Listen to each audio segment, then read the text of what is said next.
One of the most famous poems in American literature, commemorating, if you will, one of the most famous events in American history. But there is an often utilized aspect of this poem that I think is there, certainly, but I don't think it is the main thrust of this poem. We'll get into that. Welcome to Strip Coverlet, where we squeeze the bigger picture out of literature. I am Adrian Ford, and we are here for another poetry discussion, which will appear in 3 separate playlists here on the channel.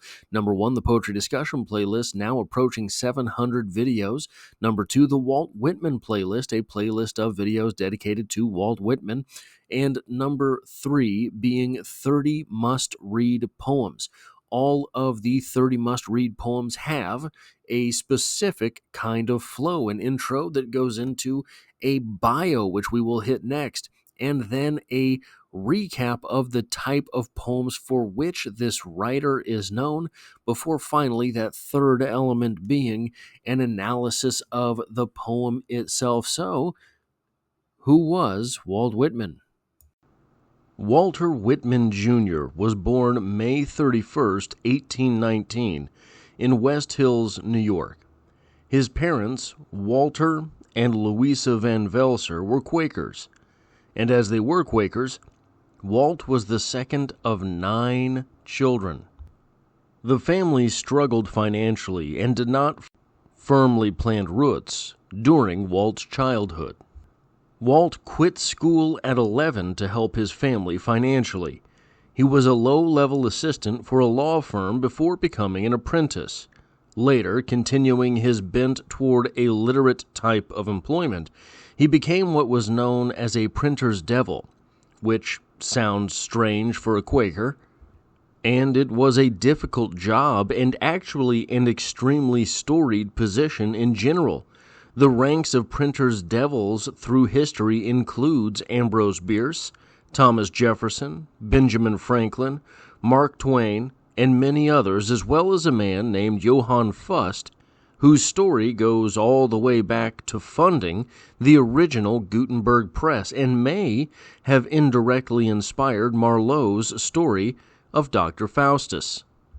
Walt continued up the ladder in publishing and began getting his own poems published at just 16. Walt would work in printing and start teaching before founding his own newspaper, The Long Islander, when he was just 20 years old.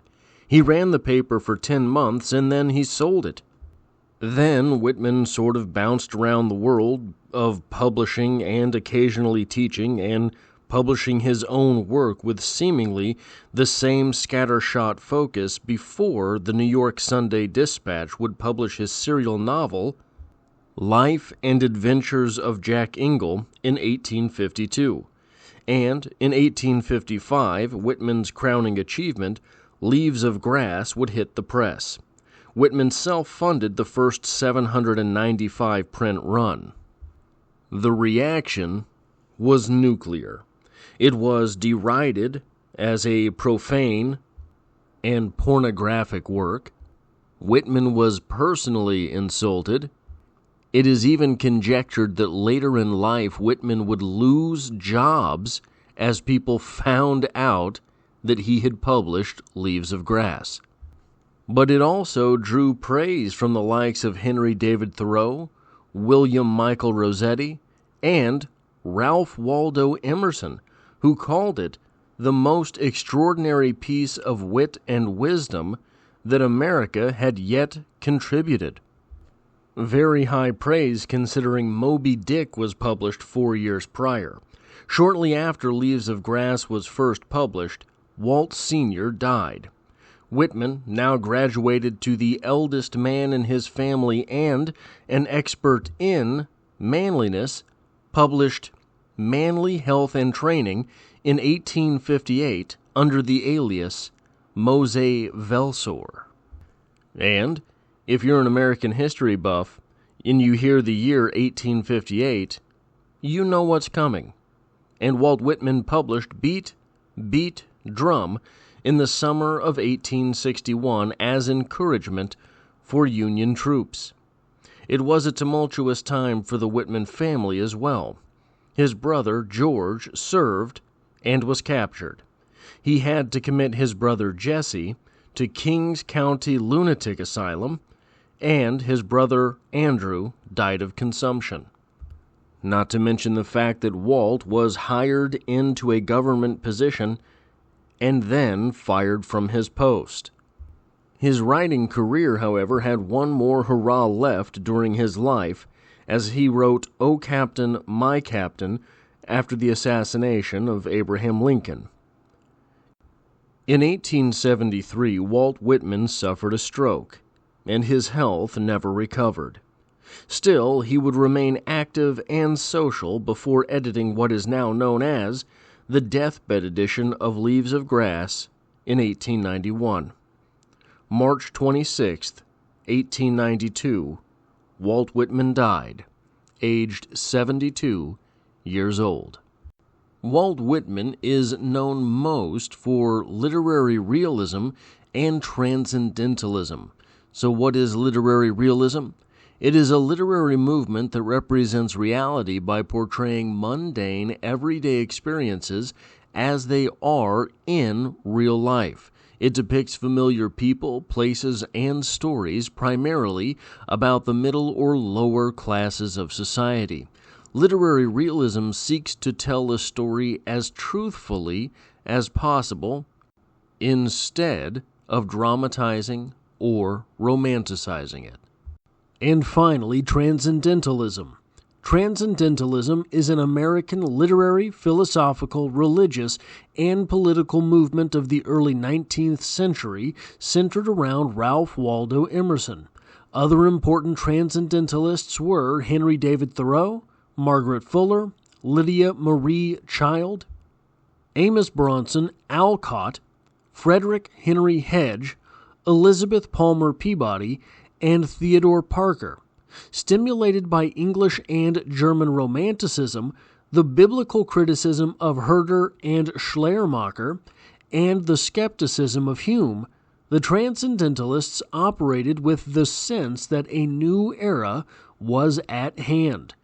They were critics of their contemporary society for its unthinking conformity, and urged that each person find in Emerson's words, quote, an original relation to the universe, end quote. Emerson and Thoreau sought this relation in solitude amidst nature and in their writing. By the 1840s, they, along with other transcendentalists, were engaged in the social experiments of Brook Farm, Fruitlands, and Walden, and by the 1850s, an increasingly urgent critique of American slavery. O Captain, my Captain, our fearful trip is done.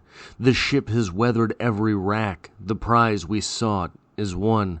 The port is near, the bells I hear, the people all exulting. While follow eyes the steady keel, the vessel grim and daring. But, O heart, heart, heart, oh, the bleeding drops of red, where on the deck my captain lies, fallen, cold, and dead. O Captain, my Captain, rise up and hear the bells. Rise up, for you the flag is flung. For you the bugle trills. For you bouquets and ribboned wreaths. For you the shores a-crowding.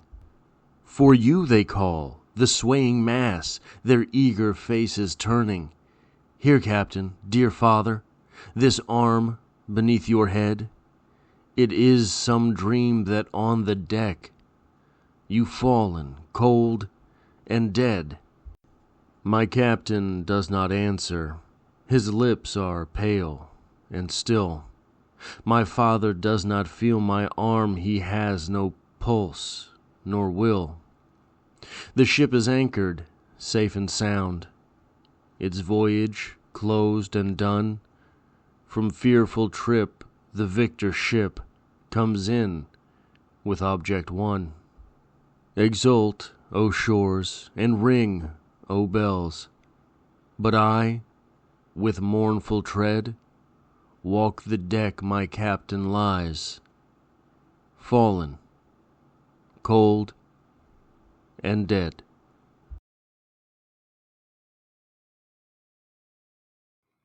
Now, this poem is sort of really famously written to make some type of artistic sense out of the assassination of Abraham Lincoln. Abraham Lincoln being the "Oh Captain, my Captain."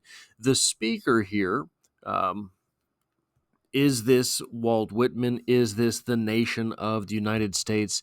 You know, is this the good American? Like, what are we talking about here? There is some interpretation, I believe, to be had there, but my goal here is not to make this a lesson in history.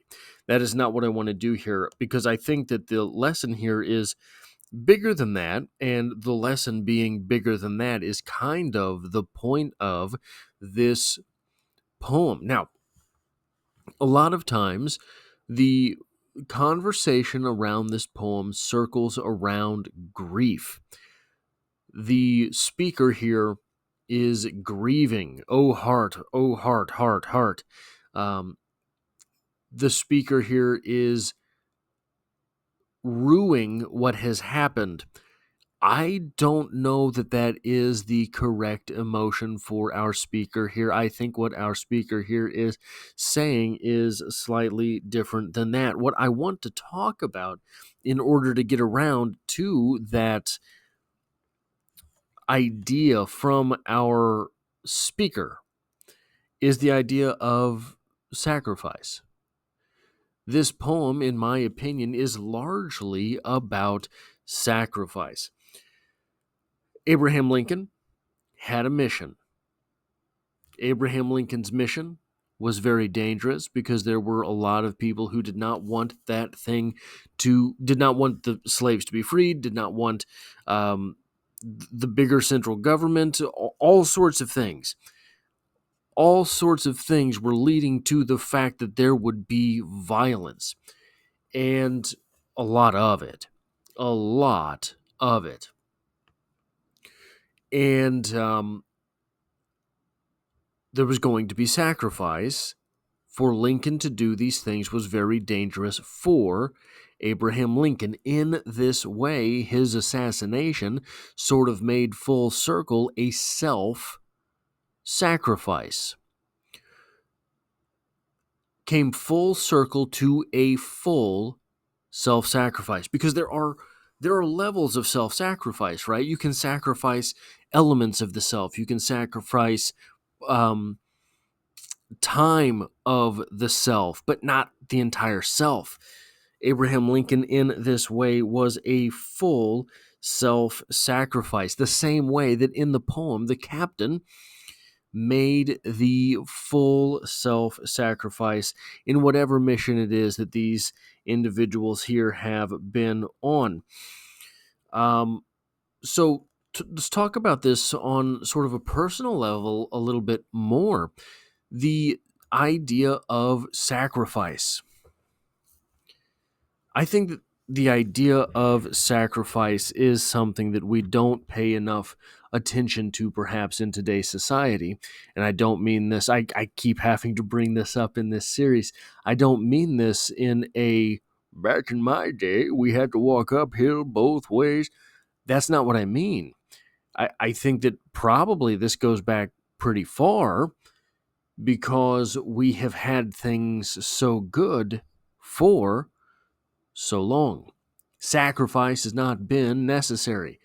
The last time there was a general good, a very well received self-sacrifice or sacrifice in general, was the sacrifice during World War II. There have been other wars in the meantime, right? But not nearly so universally supported, I guess I should say, as World War II. So you think about the sacrifice that individuals made in Vietnam, uh, the questioning over that sacrifice, even from people who returned from Vietnam, was very, very great. The levels of sacrifice. So we often think of this, I think, in terms of all or nothing. We think of it as the self-sacrifice necessary to be assassinated, the self-sacrifice in which someone is left dead. But that's not the only kind. That's not the only degree. That's not the only variant of sacrifice. All of us have something for which we would sacrifice, right? Probably not all of us, I know. But most of us have something or someone for which we would sacrifice a great deal.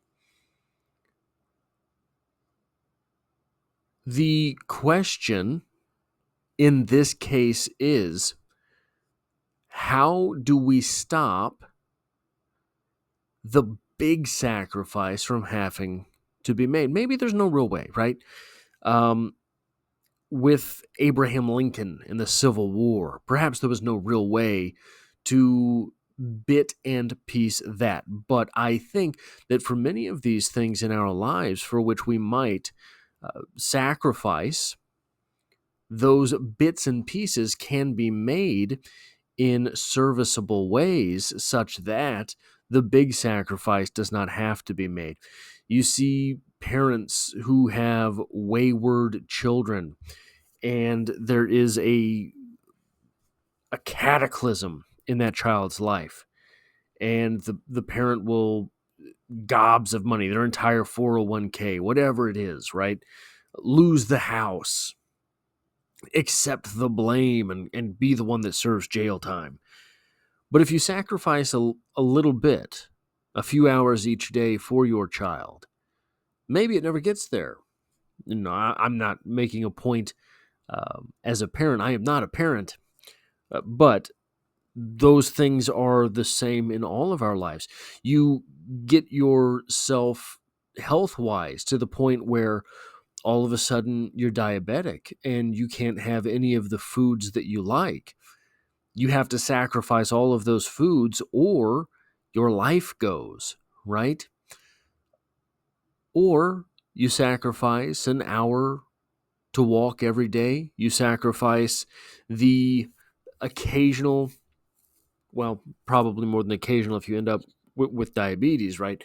You sacrifice some of that mouth pleasure that you would otherwise enjoy. And all of a sudden, the big sacrifice is not necessary. Constant sacrifice is something that perhaps on occasion will stop this type of ultimate sacrifice. We did Roll the Dice yesterday on the channel, and Roll the Dice by Charles Bukowski, one of the 30 must-read poem videos. Roll the Dice by Bukowski says, look, if you're going to try, go all the way. And I think that this is sort of a lesson hand in hand with Oh Captain, My Captain, because if you don't go all the way, maybe you don't sacrifice enough. There is in my life, Roll the Dice is a poem to which I often return.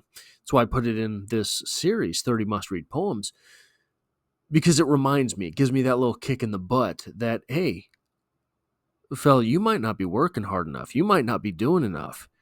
Are you lazing about? Are you being distracted? You're not going all the way. Your lack of success is your own fault. That's what's in that poem. And it reminds, so in addition to this, I consider myself a writer. I consider myself a poet. And one of the things that happens to poets if they've been writing poetry long enough, I think it's especially poets, probably all types of writers, but especially poets. You can see a metaphor when you find one. I spend a lot of time at a public park walking miles, round and around in a track, right? It's a 1 mile track. Just go round and around and around and around. One of the things sticks out to me all the time. When it rains, there'll be all sorts of worms out on pavement. Is it because they don't want it so they don't drown? Is it just to get out of the ground, or they washed out? I don't know the exact details, but you know what I'm talking about. The worms on the pavement after the rain. That's normal.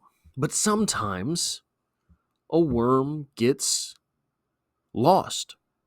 And July in Missouri, August in Missouri. It's 110 degrees outside, sunny, and there's some worm that just found his way into the middle of the tarmac, the sidewalk, the track there around the park. Found his way into the middle of it, cooked up,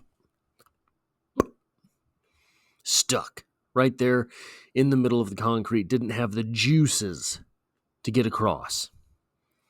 Wasn't trying to get out of the water, there was no water. Ended up on the pavement and died there.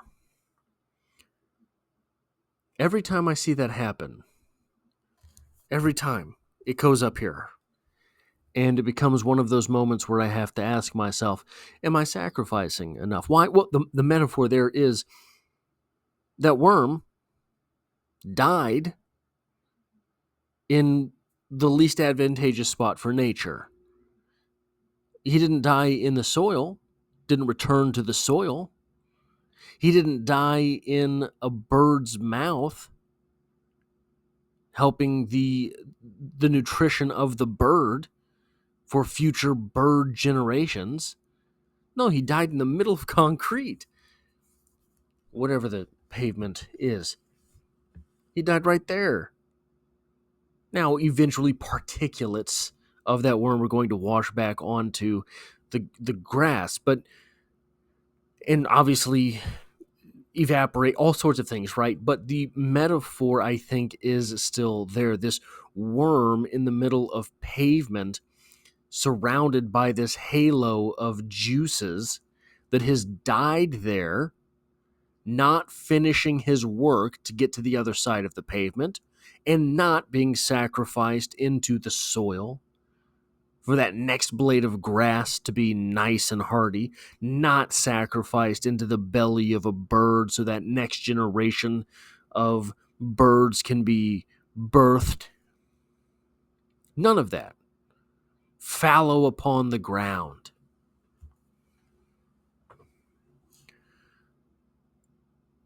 I think this thought, this image, this metaphor galvanizes me towards working harder. Seeing that worm there. Kind of the opposite of the captain in this poem, because the captain finished the job. But I think my reaction to that visual is kind of the same thing as our speaker here. Maybe, I talked about grief earlier. We started this conversation with grief. I said I don't think that's quite the right emotion. The right emotion, in my opinion here, what we're really seeing from the speaker, our speaker's galvanized. Whatever it was that captain there had stood for, so too now does our speaker. We don't know what the captain stood for. We know what Abraham Lincoln stood for, right? And that is what is fueling Walt Whitman to the end of his days. The ideas of freedom. Walt Whitman really enjoyed freedom. But it's interesting because that captain, nothing here says he's good. It doesn't. The literature here allows for more than that. Captain, my captain. What if this is a pirate vessel, right? And I know that that sounds goofy because we're thinking about Disney pirates. No, no, no. I'm talking real stuff. Pirates were bad dudes, kind of officially sanctioned, some of them, but bad guys, real bad guys. So, our speaker here, if it is the Abraham Lincoln tilt of the captain, the hero in this way, well, that speaker here, that next generation, probably of captain, galvanized to act the way that captain had. If that captain is the Abraham Lincoln tilt of captain, we've got another good captain. If, however, that captain there is the other tilt, the other direction, a pirate type of captain, what are we likely to see from our speaker? The very same thing. So, is this about grief? Maybe. Is this about being galvanized in your goals or your idea of what makes life life? Yeah, but it's also about hero worship. That's all I have for this poetry discussion. If you like or appreciate what it is that I do here, hitting a like button really does help me out, as it tells YouTube to share this video with other literature lovers. And if you find yourself here by chance but not design, literature is the only thing I talk about on the channel, dropping multiple videos every single week, and I hope to have you back for the next one.